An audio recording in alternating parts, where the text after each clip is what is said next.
Star plus का popular serial Anupama ने सबको एंटरटेन करने के लिए काफी सारे ट्विस्ट एंड टर्न्स दिखाए हैं। आपने देखा कैसे अनुपमा यानी कि रूपाली गांगुली और वनराज यानी कि सुधांशु पांडे की लाइफ में काफी सारे अप्स एंड डाउन्स आए।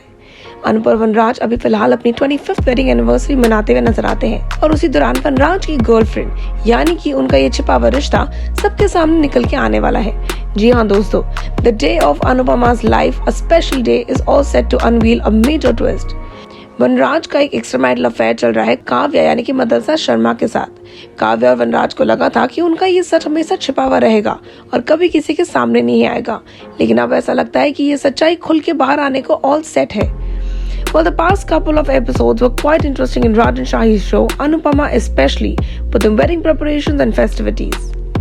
It was going to be a big day for Kavya too, as when Raj had promised her that he will marry her on the same day.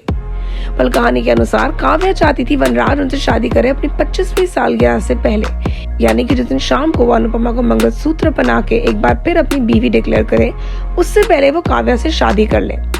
पर काव्या से किए हुए इस वादे के साथ वनराज चलने की बहुत कोशिश करते हैं, लेकिन ऐसा लगता है कि अनुपमा के सिपाही, अनुपमा के वो 4 ऐसे अनमोल रत्न जो चाहते हैं कि अनुपमा की लाइफ में सिर्फ और सिर्फ खुशियां आए, वो नहीं होने देंगे काव्या का ये आइडिया कामयाब। मतलब आपने देखा कैसे काव्या मंदिर में अकेली रह जाती है और वनराज उनके पास नहीं पहुंच पाते हैं। वहीं दूसरे ओर अनुपमा और वनराज की लाइफ में खुशियों की शुरुआत हो गई है। काव्या ये बात जानकर कि वनराज नहीं आ पाएंगे काफी ज्यादा अपसेट और दुखी होती है और वो इसी दुख के कारण एक बहुत बड़ा फैसला लेती है। A heartbroken Kavya was left alone at the temple, and though Anirudh came in to support her, she did not pay any heed to him. Well, she did not want to listen to what he was saying, but she wanted to go take answers from Vanraj. Kavya was devastated because she did not expect Vanraj to leave her alone in such a situation like this.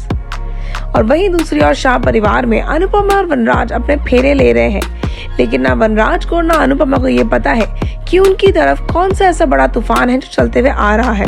बल काव्या पहुंच जाएगी Shah mention और जाएंगी straight मंडप की ओर और दिखाएंगी अनुपमा को अपना मंगलसूत्र। जी हाँ दोस्तों, Kavya will hug Anupama and tell her that she could not reach on time for the wedding, as even she was supposed to get married on the same day, but her boyfriend did not really turn up. जब अनुपमा उससे पूछती है कि उनका boyfriend कौन है, काव्या सब कुछ शॉक करती हुई वनराज का नाम रिवील कर देती है। वेल, ये चीज जहाँ एक तरफ काव्या को ये सेटिस्फैक्शन देती है कि उन्होंने अनुपमा और वनराज की शादी तोड़वा दी है, वहीं दूसरी ओर पूरा शाह परिवार, अनुपमा और यहाँ तक कि वनराज काफी ज्यादा शॉक हो जाते हैं ये सच जानकर। सवाल तो एक ही है, क्या वनराज काव्या के सच को पूरी तरीके से बाहर आने से रोक पाएगा? क्या वनराज अनुपमा के सामने काव्या के सच्चाई के ऊपर कोई और कहानी बुनकर दे पाएंगे? क्या होने वाला है अनुपमा की लाइफ में आगे? क्या ये है अंत अनुपमा और वनराज के इस खूबसूरत रिश्ते का? क्या होगा जब शाह परिवार के सामने इतनी बड़ी सच्चाई खुलकर आएगी? समर और परितोष का क्या विश्वास अपने पिता से उठ जाएगा? आप लोग देखना ना भूलिएगा स्टार प्लस का popular serial Anupama. Also stay tuned to Telly Chakkar for all the more updates for the Telly world.